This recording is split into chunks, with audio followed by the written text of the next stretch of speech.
Baik, kita mulai dari paper yang pertama. Paper yang pertama ini membahas mengenai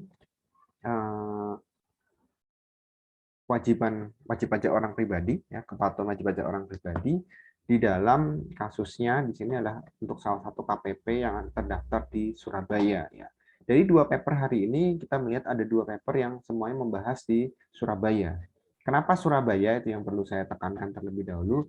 Karena di Indonesia ternyata dari survei yang dilakukan oleh Dirjen Pajak Surabaya relatif rendah untuk tingkat kepatuhan wajib pajaknya. Bukan di Jakarta, justru di 5 kota besar adalah paling rendah ada di Surabaya. Sehingga banyak penelitian di sini lebih mengarah ke KPP-KPP yang ada di dalam area Surabaya, baik itu di Jawa Timur 1, Jawa Timur 2, maupun area-area lain yang terkait dengan teritorial di Jawa Timur dan Surabaya. Oke, untuk yang pertama,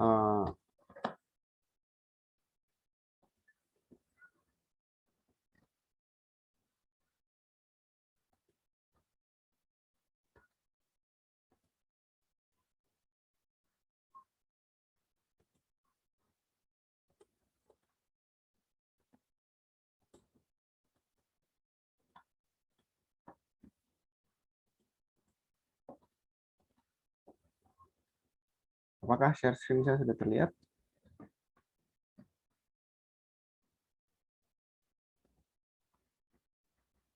Sudah, Pak.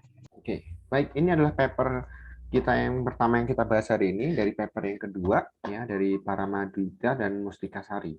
Nah, konsep utama dari penelitian ini adalah peneliti ingin menguji bagaimana dampak kepatuhan dari wajib pajak, ya, yang dikaitkan dari lima aspek atau 5 faktor, yaitu pendapatan, kemudian penalti atau denda pajak yang boleh diberlakukan oleh wajib pajak orang pribadi, kemudian penegakan peraturan perpajakan, treatment perpajakan yang sifatnya relatif adil dan sebagainya, kemudian terkait dengan akuntabilitas dan transparansi dari penggunaan pendapatan pajak dari pemerintah kepada aspek-aspek yang harus diberikan kepada wajib pajak orang pribadi.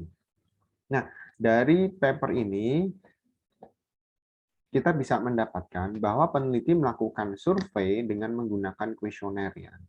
Dalam desainnya diketahui bahwa dia menggunakan kuesioner dan menggunakan salah satu area di Surabaya yaitu KPP Surabaya Rungkut. Nah, di sini ada beberapa konteks yang perlu kita pahami terlebih dahulu. Yang pertama di sini ada yang namanya TP atau taxpayer, atau dalam bahasa Indonesia kita sering menyebutnya adalah wajib pajak.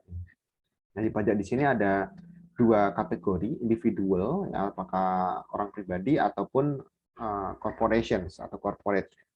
Nah, kalau corporate adalah wajib pajak badan kalau di tempat kita. Kemudian untuk tempat lokasinya atau lebih disebut dengan namanya TSO gitu kan, Tax Service Office, kalau di Indonesia kita kenal dengan nama KPP, Kantor Pelayanan Pajak. Kemudian satu istilah lagi yang mungkin harus kalian ketahui lah masalah TIN atau Tax Identification Number atau nomor pokok wajib pajak atau NPWP. Jadi tiga konteks ini adalah tiga terminologi ini sebetulnya bisa kalian gunakan ketika kalian mencari artikel di jurnal internasional yang membutuhkan referensi-referensi terkait dengan perpajakan.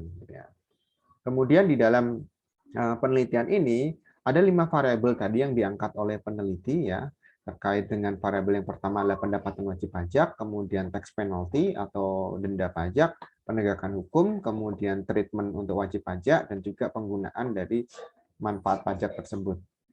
Nah, peneliti menggunakan satu teori utama yang disebut teori atribusi.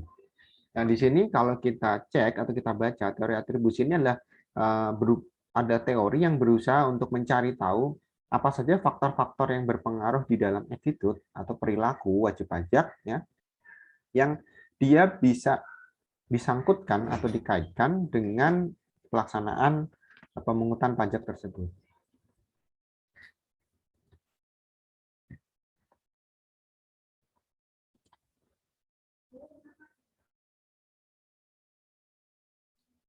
Bentar ya, sebentar.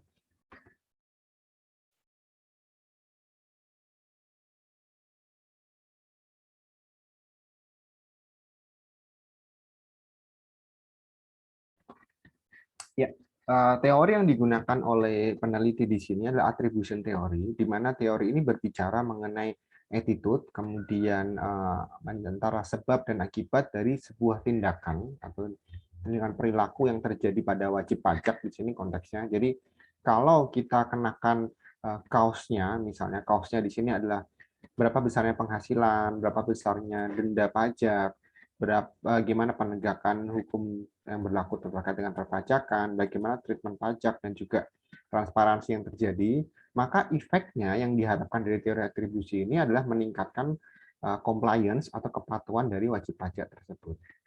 Nah, dari hasil yang kita dapatkan dari penelitian ini adalah terbukti bahwa untuk persepsi dari denda pajak, kemudian law enforcement, treatment, dan juga transparansi itu punya dampak positif. Ya. Dampak positif, sedangkan untuk yang satu lagi, untuk yang income ini dia tidak punya dampak apa-apa. Nah, mari kita lihat salah satu perbagian di sini. Ya. Yang pertama adalah kenapa ada objek KPP Pratama Surabaya Rungkut. Nah, ini juga bisa kalian lakukan dalam skripsi kalian atau penelitian kalian nanti. Ketika kalian menemukan satu objek misalkan gitu, mau di KPP ini, di KPP ini itu kan harus disertai dengan alasan. Nah, di dalam penelitian ini kita mendapatkan informasi bahwa KPP Surabaya Rungkut ini merupakan terpilih sebagai objek studi atau objek penelitian karena level kepatuhan di KPP tersebut adalah yang paling rendah, yang lowest di antara seluruh KPP di Jawa Timur.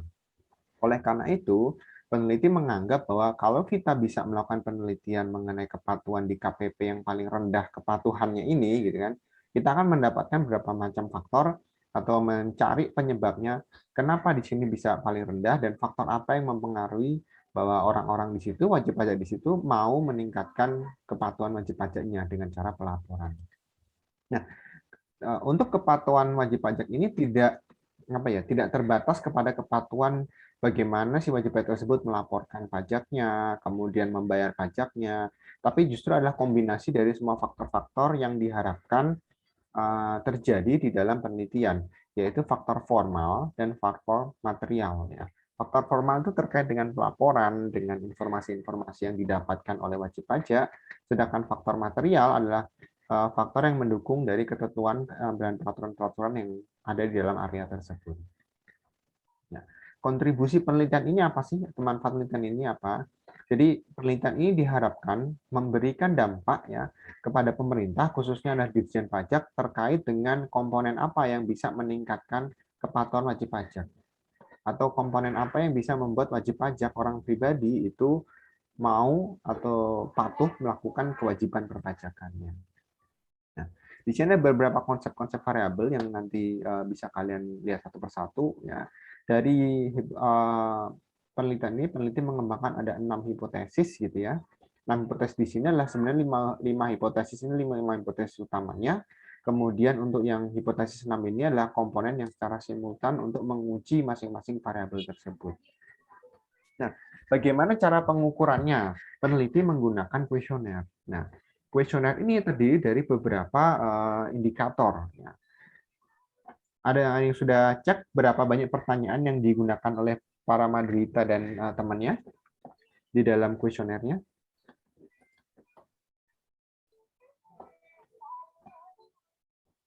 Ada berapa pertanyaan yang dipakai?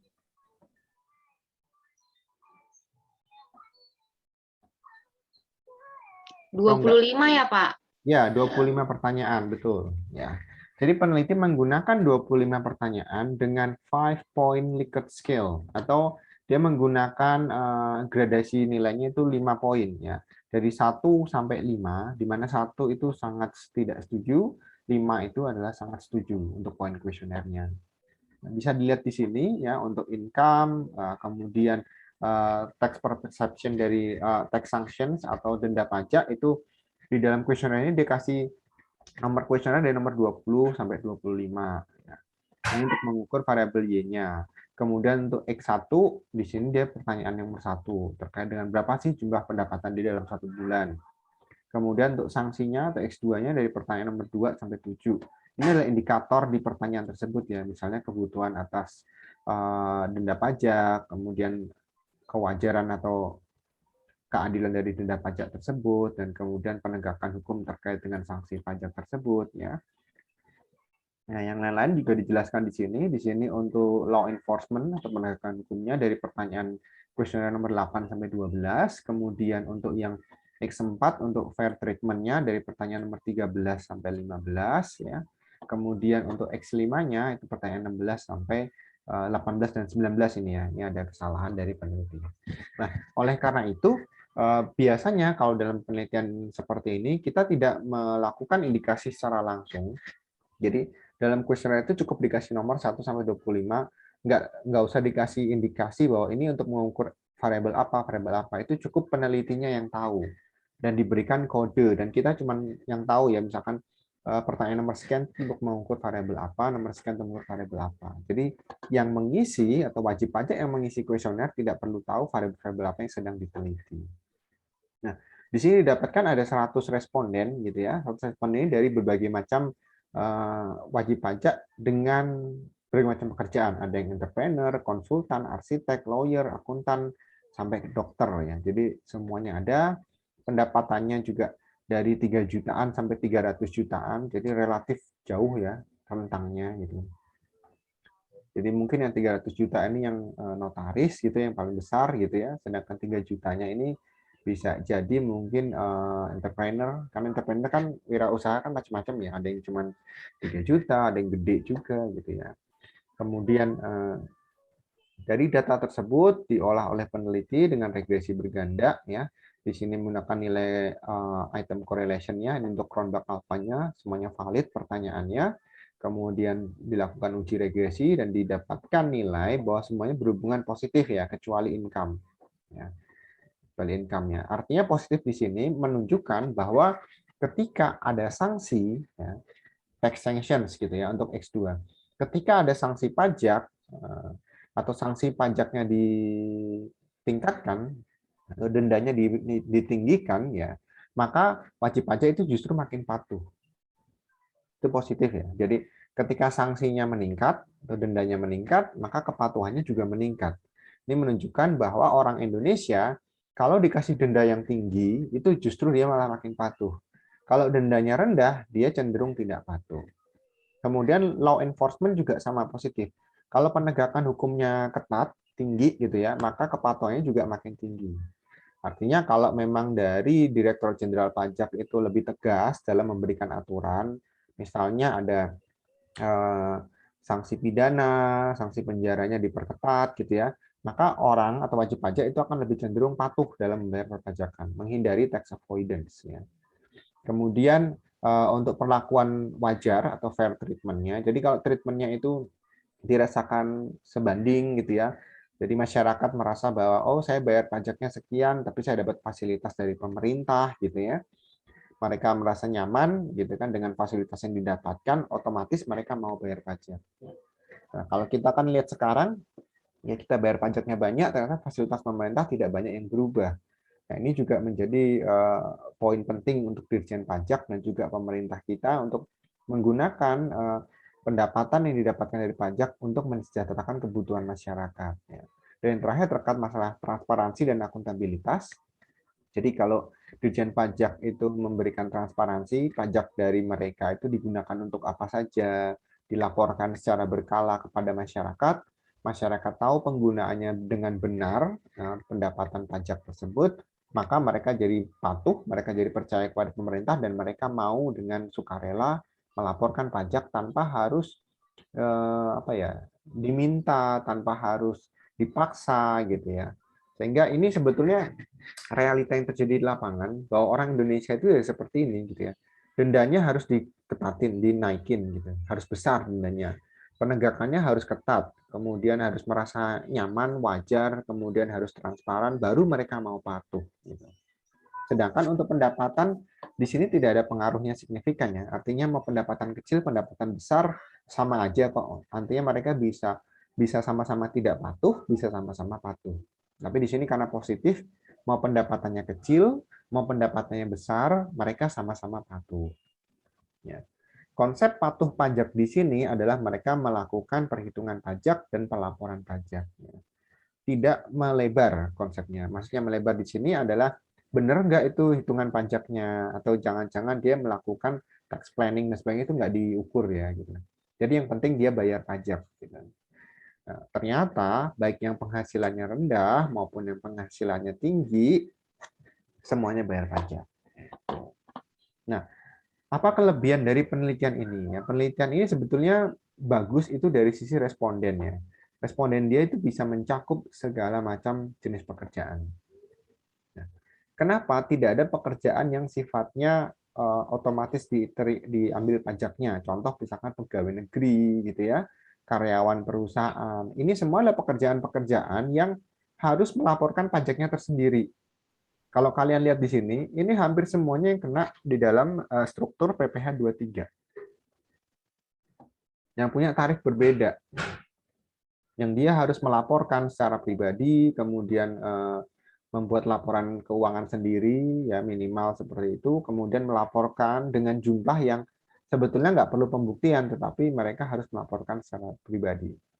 Sedangkan kalau yang bekerja di perusahaan, kemudian PNS gitu ya, itu otomatis ditarik ya. Begitu mereka menerima gaji itu kan sudah dipotong pajak. Sedangkan kalau wirausaha, konsultan, mereka kan enggak. Mereka terima uang berapa, diakumulasi dulu, dapat omsetnya berapa, baru di akhir tahun mereka melaporkan. Nah, ini adalah mereka-mereka karakteristik respondennya yang pekerjaannya itu relatif sebagai pekerja bebas atau profesional yang di dalam cakupan PPh 23 itu punya tarif-tarif pajak tertentu. Itu kelebihan dari penelitian ini.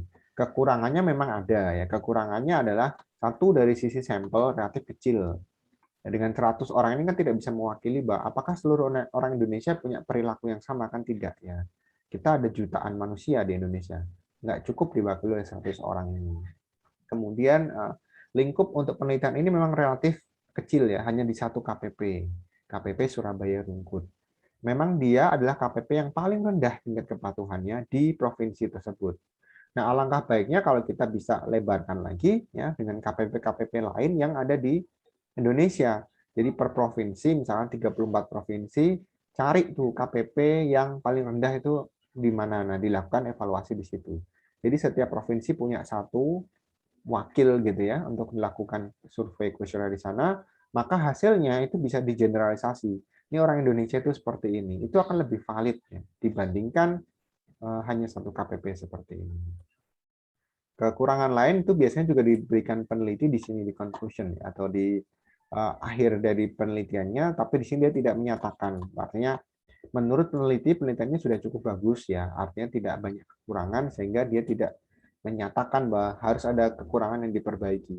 Karena dia sudah melakukan seleksi terhadap KPP itu dengan relatif sudah cukup memadai ya.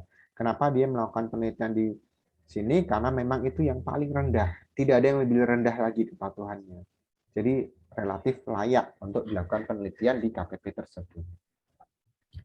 Itu untuk penelitian di paper yang kedua.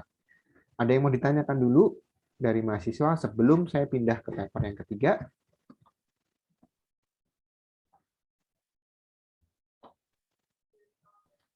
Ada dari mahasiswa mau ditanyakan?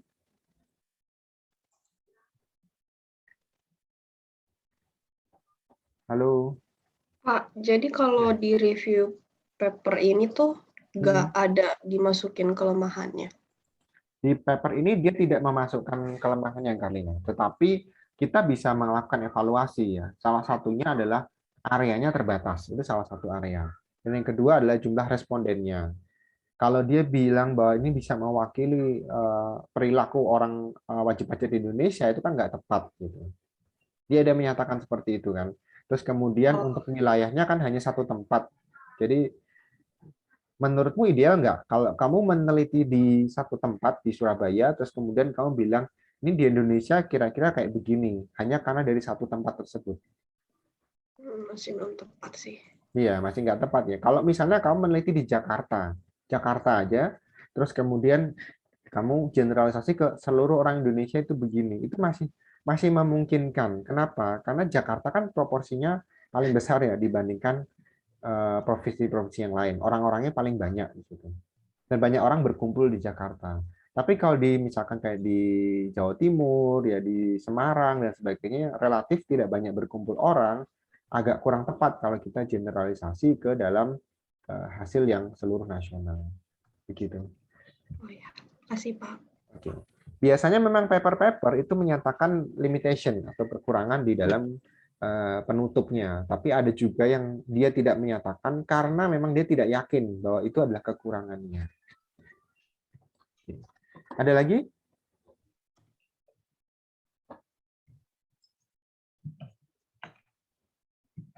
Ada lagi untuk paper 2? Kayaknya udah Pak. Oke, kalau tidak ada saya pindah ke paper 3. Nah, paper 3 ini adalah penelitian mengenai elektronik sistem pajak di salah satu negara di Afrika, yaitu Uganda. Nah, penelitian ini menarik dan kenapa saya mau gunakan untuk artikel di dalam mata kuliah seminar perpajakan ya, karena sistemnya adalah sama seperti di Indonesia. Di Indonesia juga sudah masuk yang namanya electronic tax system, baik dalam bentuk e-filing, e-billing, kemudian INPWP, bahkan ISPT sekarang untuk PPh Badan itu sudah masuk dan sudah cukup lama gitu dilakukan di Indonesia. Nah, apa yang dilakukan oleh peneliti di sini, Naik dan Bananuka itu bukan meneliti e-sistemnya, tetapi apakah e-sistem ini punya pengaruh untuk meningkatkan kepatuhan wajib pajak.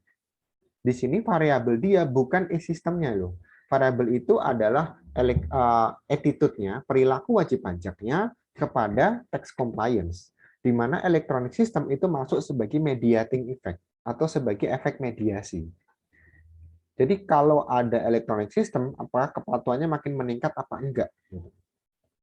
Jadi perlu kita lihat dan hati-hati. Ini bukan variabel independen, tapi adalah variabel mediating atau mediasi. Jadi sifatnya di tengah-tengah. Ya. Tengah-tengah. Jadi ada attitude dulu, kemudian didukung penggunaan electronic tax system, kemudian baru dia meningkatkan compliance. Dia bertahap 3 runtutannya. Attitude, tax system, kemudian compliance. Nah, bukti dari paper ini, dia melakukan penelitiannya bukan di perusahaan. Dia menggunakan Small Business Enterprise atau SBE. Kalau di Indonesia itu namanya UMKM. Setara dengan UMKM, usaha mikro, kecil, dan menengah. Nah, dengan konteks Afrika itu adalah developing economy atau developing countries. Sama kayak Indonesia, negara berkembang. Jadi ini kenapa saya pakai, karena konteksnya sama-sama negara berkembang, kemudian di Indonesia juga ada UMKM, jadi kalau mau melakukan penelitian lanjutan dari penelitian Naik dan Bananuka bisa gitu ya. Dia menggunakan kuesioner juga, closed-ended questionnaire, kemudian yang ditanya itu adalah para pemilik usahanya atau manajer dari UMKM-nya atau manajer dari SBE tersebut. Tuh. Kemudian mari kita lihat di sini, kenapa dia pakai UMKM. Itu alasan utamanya ya. Kenapa penelitian ini kenapa mau pakai UMKM gitu ya? Dijelaskan oleh peneliti bahwa UMKM itu ternyata yang paling besar jumlahnya ya kalau di Uganda. 90% itu menguasai pasar dan punya kontribusi lumayan 20% untuk GDP, Gross Domestic Product. Konteks penggunaan UMKM ini juga sebetulnya bisa kita pakai di Indonesia. Kalau kalian masuk ke websitenya Kementerian Koperasi dan UKM, di situ jelas ya. Dalam 3 tahun terakhir aja UMKM di Indonesia itu mencapai 99%. Bisnis besar atau usaha besar itu cuma 1% kalau di Indonesia, bahkan nggak nyampe 1%. Otomatis UMKM itu jumlahnya paling banyak di Indonesia. Nah, kalau di Uganda masih mendingan ya, 90 banding 10. Tapi kalau di Indonesia itu udah jauh banget. Makanya agak aneh ya kalau ada mahasiswa lulus kuliah pengen kerja di perusahaan-perusahaan besar. Kalian itu bersaing di 1%. Kenapa nggak bekerja di UMKM? Kenapa nggak bekerja di sektor-sektor non big business gitu ya? Karena itu lebih membutuhkan tenaga kerja lebih banyak dibandingkan kantor-kantor besar gitu. Itu sama dengan juga kondisi yang di Uganda gitu kan. Nah, data-data dari ini 90%, 80% dan sebagainya itu dia dapat dari penelitian-penelitian sebelumnya yaitu Ojiambo dan H3. Oleh karena itu, konteks dari UMKM ini diangkat oleh peneliti karena menurut peneliti dia kombinasinya itu paling besar di sana di negara tersebut. Salah satu lagi yang membuat konteksnya sama dengan Indonesia adalah penggunaan tarif pajaknya, sifatnya presumptive tax system. Di Indonesia juga sama. UMKM kita sifatnya pakai presumptive atau pakai estimasi pendapatan. Jadi nggak harus detail gitu UMKM. Oh, hari ini dapat penghasilan sekian, besok sekian, 1 tahun harus sekian. Enggak. Mereka sistemnya adalah presumptive atau estimasi. Dalam 1 tahun, 1 bulan itu omsetnya kira-kira berapa?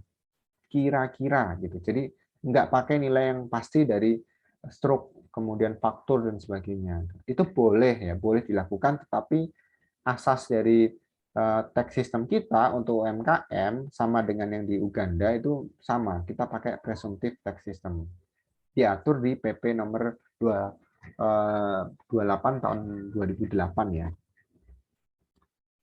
Kemudian informasi apa yang kita dapat dari penelitian ini adalah mekanismenya ya, mekanisme dari pembayaran pajaknya untuk UMKM tersebut sama persis dengan Indonesia, yaitu mereka menggunakan taxpayer assessment atau self assessment sama dengan kita ya, dan mereka melaporkan sendiri melalui media elektronik tax system yang disebutnya adalah e-tax. Kalau di kita namanya e-filing. Jadi UMKM itu juga lapor pajak sendiri, ngitung sendiri, setor sendiri. Jadi konteksnya sama persis dengan Indonesia. Oke. Kemudian kenapa paper ini menarik ya? Karena dia punya kontribusi untuk menunjukkan bahwa penggunaan metode e-system di negara tersebut di Uganda ini berhasil apa enggak sih untuk meningkatkan kepatuhan.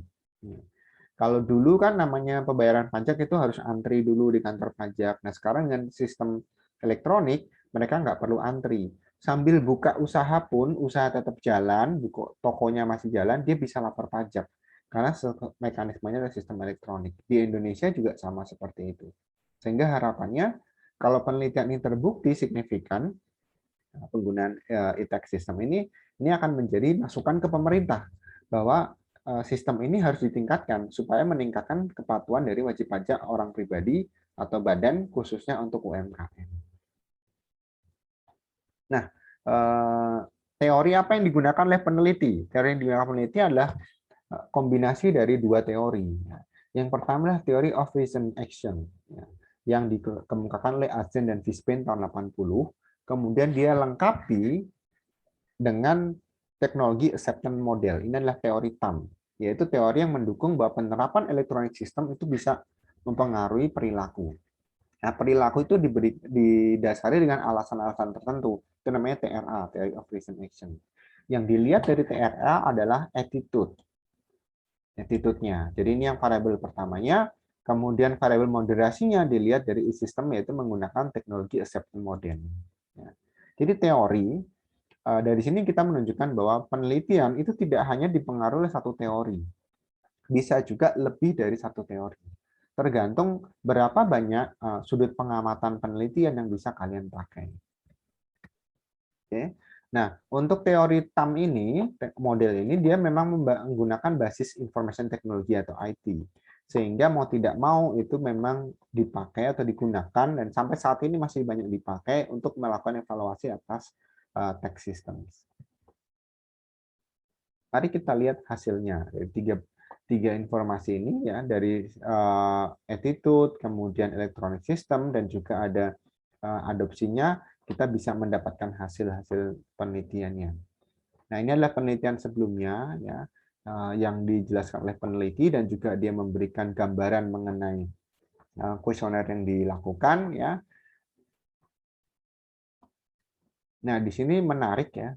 Poin yang ketiga dan poin yang keempat di sini regulatory compliance dan juga tax compliance itu nilainya cukup besar ya.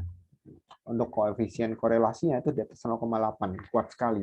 Jadi yang perlu kita perhatikan di sini adalah mungkin konteksnya sama di Indonesia ya, atau di penelitian sebelumnya tadi kan juga dijelaskan bahwa kalau regulatorinya kuat, maka compliance-nya juga kuat. Ini menunjukkan bahwa kalau negara tersebut punya aturan-aturan perpajakan yang relatif keras, tegas gitu ya. Nggak harus keras sih, tegas gitu ya. Siapapun tidak pandang, tidak tebang pilih gitu ya.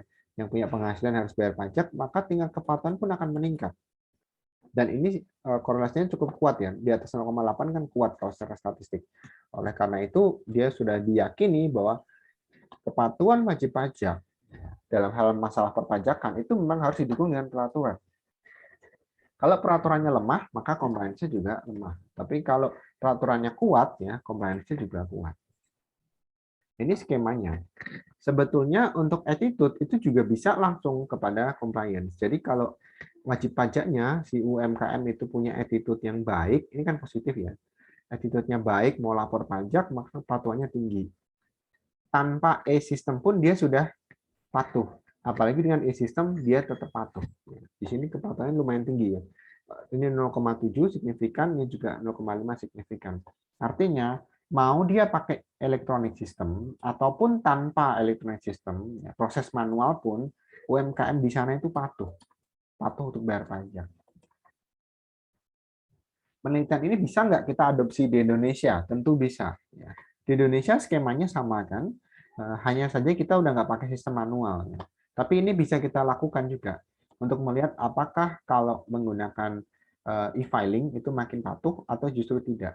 Jadi nanti kita bisa lihat kalau di sini ternyata tidak signifikan, di bagian yang bawah ini tidak signifikan, ini menunjukkan bahwa electronic system ya itu memang memberikan pengaruh kepada kepatuhan. Tetapi jika sama-sama seperti ini ada informasi yang didapatkan oleh pemerintah bahwa tanpa e-system pun ya masyarakatnya udah patuh. Masyarakatnya udah patuh. Jadi ini menunjukkan bahwa level kepercayaan masyarakat kepada pemerintah khususnya dalam hal perpajakan itu memang sudah tinggi dari sananya ya.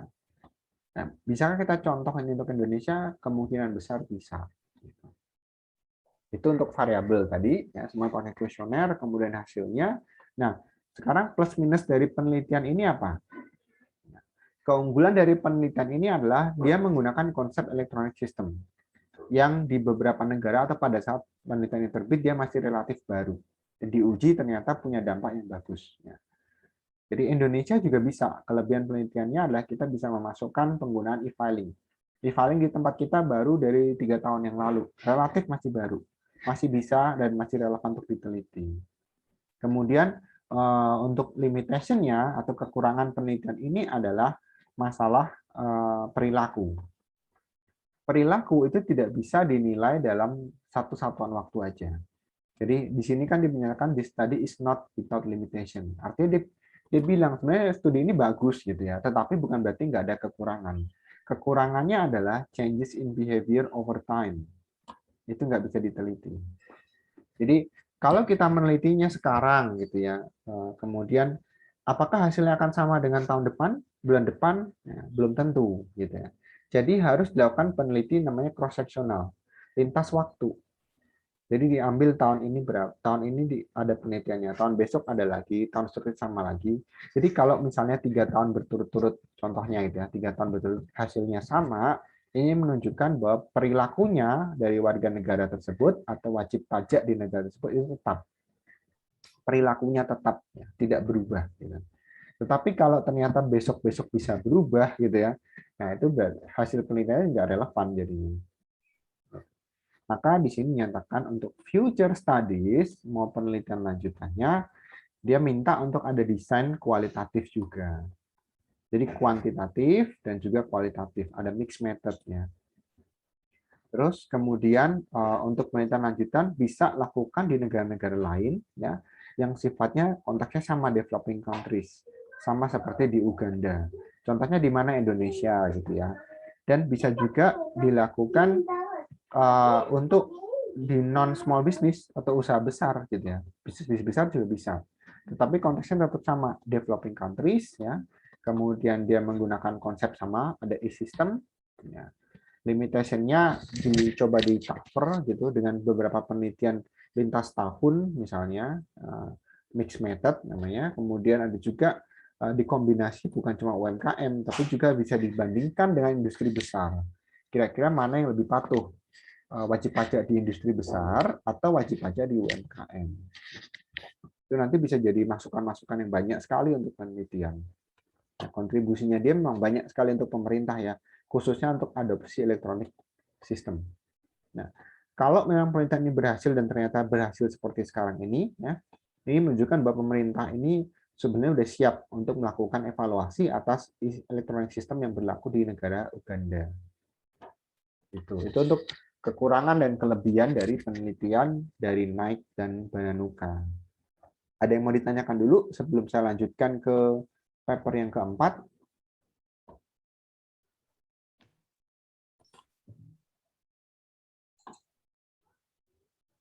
Ada yang mau ditanyakan dulu?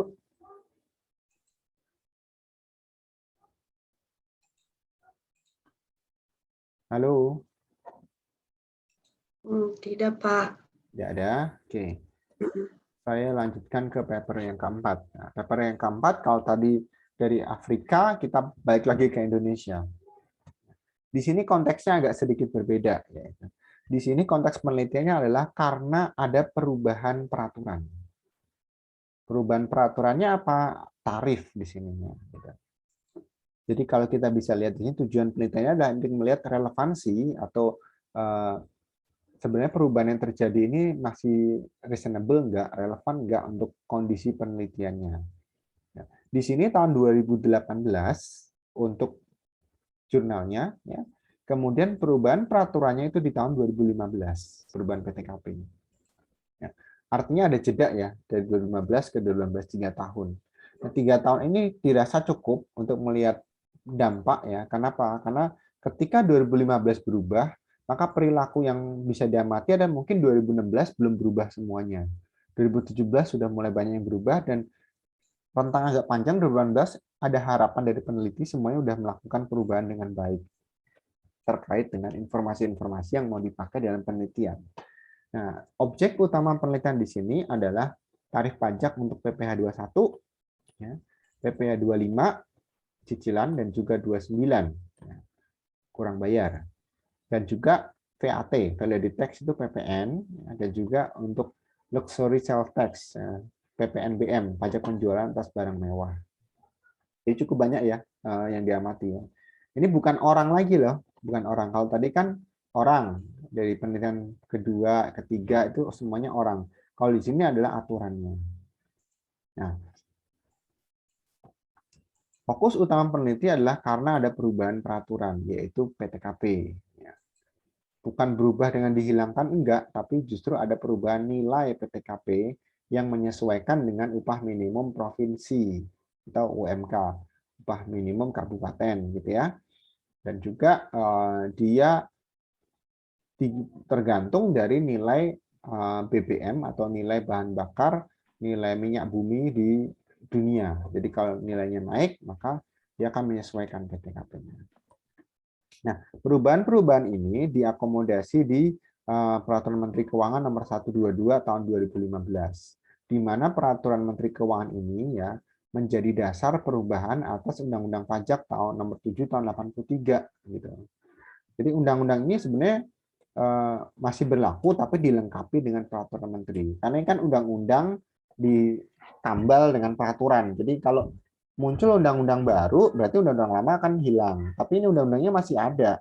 Dia cuma ditambal dengan ketentuan yang terbaru. Nah, kenapa penelitian ini menarik ya? Karena kita melihat ada sebuah fenomena. Fenomenanya adalah dari tahun 83 sampai 99, artinya selama 16 tahun itu PTKP nggak berubah. Penghasilan tidak kena pajak itu nggak berubah. Padahal upah minimum regional atau UMR, UMP atau UMK apapun namanya itu kan selalu berubah. Kan aneh gitu ya. Harusnya kalau UMK berubah, ya UMP berubah, maka PTKP juga berubah. Atau untuk sekarang evaluasinya per 2 tahun untuk saat ini.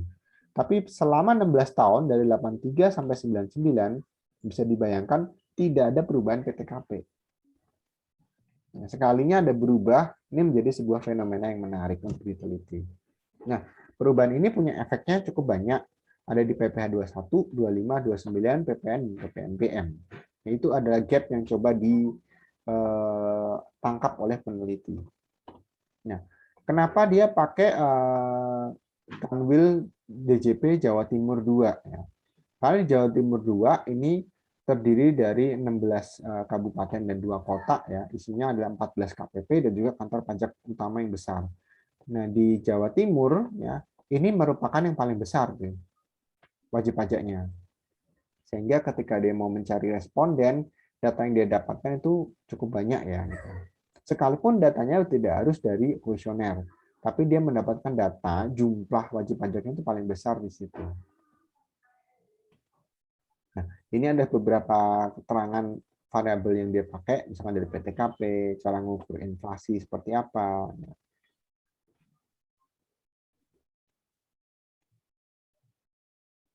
Oke, kemudian di sini ada beberapa list dari peraturan dari mulai tahun 83 sampai yang terakhir, ya, untuk menunjukkan bahwa ini PTKP-nya perubahannya tidak signifikan, ya, relatif kecil, dan perubahan signifikannya itu justru di tahun 2015 ini yang meningkatnya cukup besar gitu ya dibandingkan yang tahun-tahun sebelumnya.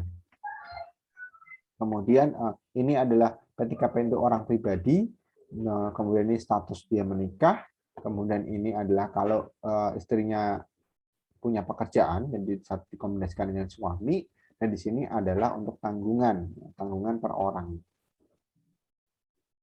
Nah, efek dari perubahan PTKP ini membantu peneliti dan juga melihat datanya dia. Datanya dia ada dua jenis. Yang pertama ada kuantitatif, yang kedua kualitatif. Kuantitatif atau data laporannya dia dapatnya dari laporan target pajak dan realisasi pajak. Jadi pemerintah punya target berapa dari tahun 2009 sampai 2015. Kemudian realisasinya dapat berapa? Jadi targetnya 1 miliar, realisasinya cuma 800 juta gitu. Berarti kan dia cuma 80%. Seperti itu ya. Kemudian data nilai PPh 21, PPh 25, 29 ya. Kemudian objek pajak, PPN, PPNBM selama tahun tersebut juga ya. Di KP Kanwil Jawa Timur 2. Kemudian data kualitatifnya dia datang ke situ, nanya ke orang-orang yang ada di Kanwil, jadi Kanwil pajak. Sesuai dengan struktur organisasinya, siapa yang berhak di interview, dia lakukan interview, wawancara. Jadi bukan pakai kuesioner ya, tapi dia wawancara dengan kepala-kepala atau orang-orang tertentu yang memang membidangi masalah penerimaan dan juga realisasi pajaknya. Nah, dari data yang ditemukan, dia dapat angka, kemudian dia dapat evaluasi, lihat tuh. Sebetulnya untuk perubahannya, ini ada pendapatan ya. Tax income revenue, pendapatan kena pajak. PKP itu selalu naik. Dari yang paling tertinggi nih KPP Pratama Bojonegoro, sampai yang terendah itu KPP Pratama Tuban. Dari 14 KPP itu udah diurutkan dari yang paling tinggi. Ada yang relatif ini ya, turun ya gitu. Untuk Sidoarjo Selatan itu dia mengalami perubahan yang cukup signifikan gitu ya. Kemudian di sini adalah target dan realisasi. Ini targetnya 700 juta gitu misalnya, 700 miliar, realisasinya 1 triliun. Kemudian ini targetnya 1,1 triliun, realisasinya 1,3. Jadi ini ada peningkatan dari target tahun sebelumnya, Ada juga yang dia targetnya turun dari 2,5, 2,4, jadi kan negatif. Kemudian turun lagi gitu. Ini ada peningkatan dan penurunan terkait dengan target dan realisasi yang didapatkan oleh KPP tersebut. Dia memberikan gambarannya seperti ini. Jadi tidak harus paper yang ketiga ini bedanya dengan paper 1 dan 2. Kalau tadi pakai alat statistik, dia yang di paper ketiga dia cukup pakai grafik. Dari grafik dia jelaskan perubahannya, kemudian dia lengkapi dengan informasi-informasi yang didapat dari wawancara. Jadi di sini ada dua jenis ya gitu ya. Apakah Anda memang mau menggunakan statistik untuk skripsinya atau untuk penelitiannya bisa gitu. Bisa juga yang tanpa statistik kita cukup pakai grafik, ini kan dari Excel juga bisa dibikin gitu ya. Kemudian dilengkapi dengan hasil interview. Seperti itu. Jadi hasilnya penelitian ini juga sama ya untuk menunjukkan perubahan-perubahan. Hasilnya lebih cenderung ke informasi ya, artinya ada informasional yang sifatnya terkait langsung dengan pajak, tapi tidak dengan perhitungan langsung ya. Jadi sini dinyatakan bahwa ternyata ya nggak ada perubahan signifikan kok untuk PPh 21 ya. Dia tetap growth ya, tetap naik tetapi slow. Ya. Penambahannya itu tidak akan tajam gitu ya. Untuk karena perubahan PTKP ya dia akan bertumbuh tetap gitu ya. Tetapi pelan-pelan aja. Kemudian untuk artikel 25 atau PPh pasal 25 dan 29 itu meningkat, artinya banyak yang melakukan cicilan pajak karena takut perubahan tarif pajak ini akan mengganggu mereka, jadi mereka tetap melakukan cicilan supaya tidak banyak pengeluaran di akhir tahun. Kemudian ada juga yang kurang bayar juga masih meningkat karena yang nggak melakukan persiapan untuk PPh pasal 25. Nah, keunggulan penelitian ini, kelebihan penelitian ini adalah lihat nih, ada originality. Nah, originality ini menunjukkan bahwa memang di tempat yang lain penelitian ini masih original, artinya dia baru pertama yang melakukan penelitian dengan value added tax, PPN, kemudian PPNBM. Dia increasing every year ya, naik setiap tahun, tapi dia menurun di tahun 2013, tetapi naik lagi di 2015. Nah, pengamatan di sini dia tidak ditemukan di penelitian yang sebelumnya. Jadi ini seperti pembeda dia dengan penelitian-penelitian yang lain. Sedangkan kekurangan penelitian ini, kalau kita lihat di kesimpulannya,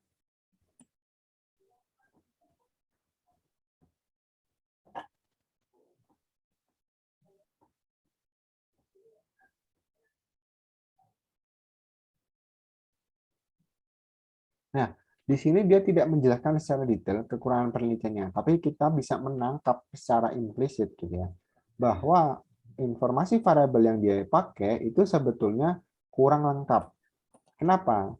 Karena dia melakukan pemungutan ini kan untuk peningkatan PPh 21, 22 dan sebagainya, ini melalui proses intensifikasi dan ekstensifikasi.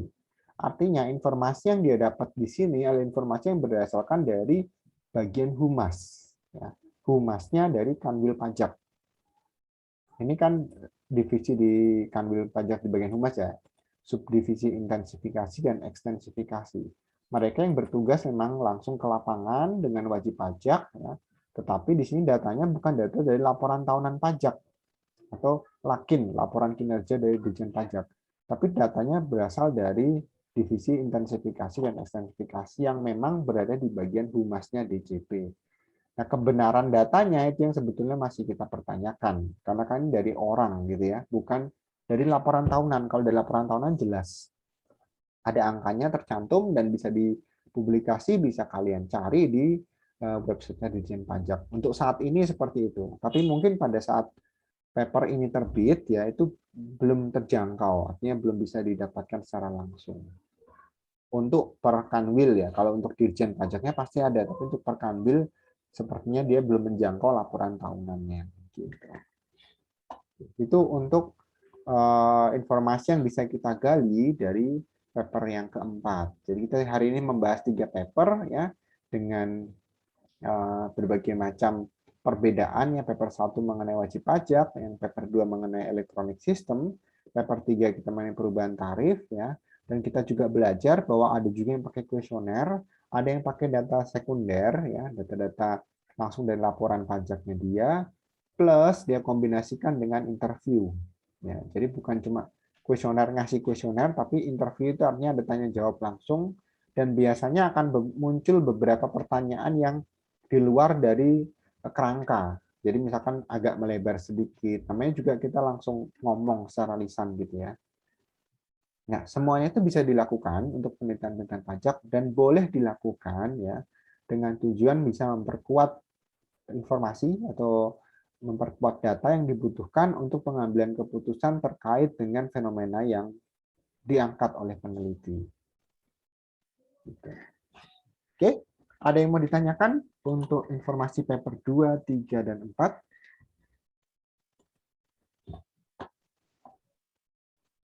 Dari mahasiswa ada yang mau ditanyakan? Nggak ada, Pak. Nggak ada? Oke. Kalau tidak ada, kita akan ketemu lagi di minggu depan, itu di tanggal 2 Oktober. Kita akan bahas juga 3 paper ya, terkait dengan penghindaran pajak atau tax avoidance.